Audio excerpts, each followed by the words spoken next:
देखिए, मैं तो इस समय बहुत अपने आप को सौभाग्यशाली मानती हूँ, क्योंकि दिल्ली जो है वो भारत की एक प्रतिमूर्ति है। सही मायने में भारत की आत्मा दिल्ली ही है, जहाँ पे हर राज्य के लोग रहते हैं। एक मिनी इंडिया का स्वरूप, एक भारत श्रेष्ठ भारत का एक स्वरूप दिल्ली में मैं समझती हूँ। और आज एक दो बड़े राज्यों का जो दिवस है, महाराष्ट्र और गुजरात का, वो यहाँ पर दिवस मनाया गया। वहाँ के लोग, वहाँ के समाज के लोग यहाँ जुड़े और हमने उनको दिल से ये विश्वास दिलाया कि ये उनका अपना शहर है, दिल्ली उनकी अपनी है और उनकी समृद्धि के लिए, उनकी खुशहाली के लिए दिल्ली सरकार हमेशा सदैव तत्पर रहेगी। और बहुत कुछ सीखने को मिलता है गुजरात और महाराष्ट्र से। तो जिस तरीके से वाइब्रेंट गुजरात और मैग्निफिसेंट महाराष्ट्र काम करते हैं, दिल्ली भी ज़बरदस्त तरीके से डायनेमिक दिल्ली बन करके आगे बढ़ेगी। और मिल करके सभी राज्य के लोगों का यहाँ पे जो सहयोग, जो प्यार, आपसी एकता, पारस्परिक संबंध जो है, वो भारतीय एकता का बड़ा उदाहरण बनेंगे। यही कि दिल्ली आपका अपना शहर है।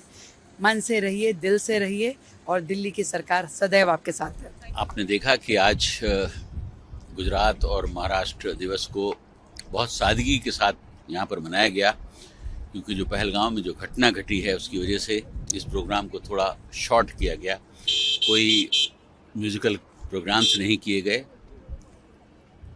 वैसे राजभवन इस तरीके के प्रोग्राम हमेशा करता है और भव्य स्तर पर करता है, क्योंकि देश के अंदर इतनी बड़ी घटना घटी है, इसकी वजह से उसको बहुत लो लेवल पे किया गया।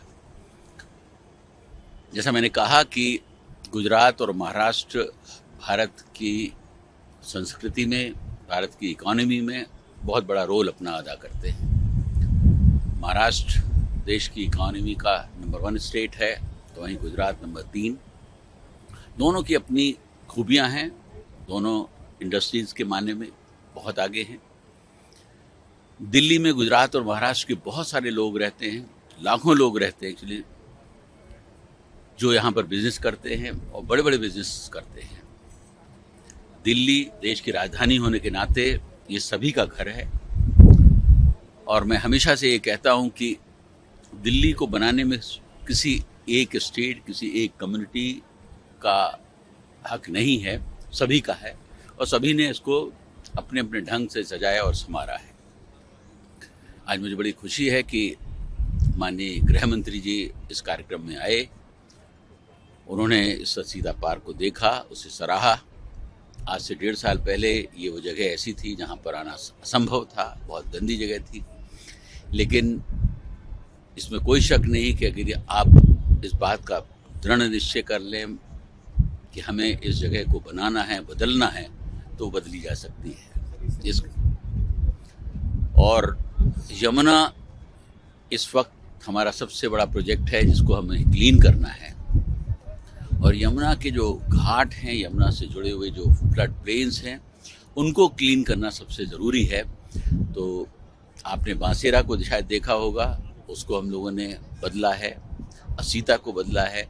इसी के साथ साथ करीब 300 एकड़ में यमुना वाटिका को भी चेंज कर दिया गया है, वो भी बहुत ही सुंदर बन के तैयार हुआ है। वसुदेव घाट आपका देखा हुआ है। तो ये सारे कार्यक्रम साथ साथ चल रहे हैं और साथ में यमुना की सफाई का भी काम चल रहा है। देखिए, इसमें समय सीमा थोड़ा देना मुश्किल इस वजह से हो जाता है कि कहीं इंक्रोचमेंट्स होते हैं, कोर्ट केसेस होते हैं, उन कोर्ट केसेस में लंबे समय तक लड़ाई चलती है। जैसे यहाँ पर भी कोर्ट केसेस थे, बहुत समय के बाद ऑर्डर फेवरल में आया और उसके बाद उसको क्लीन किया गया। तो लेकिन हमारी कोशिश है कि जितनी जल्दी से जल्दी दिल्ली वासियों को स्वच्छ यमुना के किनारों से जोड़ा जाए। और जब लोग यमुना के किनारों से जुड़ेंगे, यहाँ लोग आएंगे, बैठेंगे और उसका मज़ा लेंगे, तभी यमुना भी साफ़ हो सकती है। ये उनका बड़प्पन है कि उन्होंने इसका श्रेय जो है मुझे दिया, लेकिन हकीकत ये है कि डीडीए के लोगों को ही श्रेय जाता है कि उन्होंने बड़ी मेहनत करके इन पार्क्स को डेवलप किया है और सारा श्रेय जो है वो डीडीए की टीम को जाना चाहिए।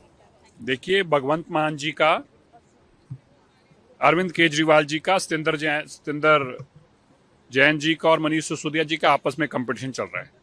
जब से मनीष सिसोदिया जी ने और सत्येंद्र जैन और अरविंद केजरीवाल जी ने जाके पंजाब की सरकार पे कब्जा कर लिया है, भगवंत मान जी को भी अब वापस लाइमलाइट में आने के लिए और ये बताने के लिए कि पंजाब का असली मुख्यमंत्री मैं हूं, जबकि मान तो नहीं रहे केजरीवाल जी के असली वो है, वो तो मानते ही नहीं उसको मुख्यमंत्री।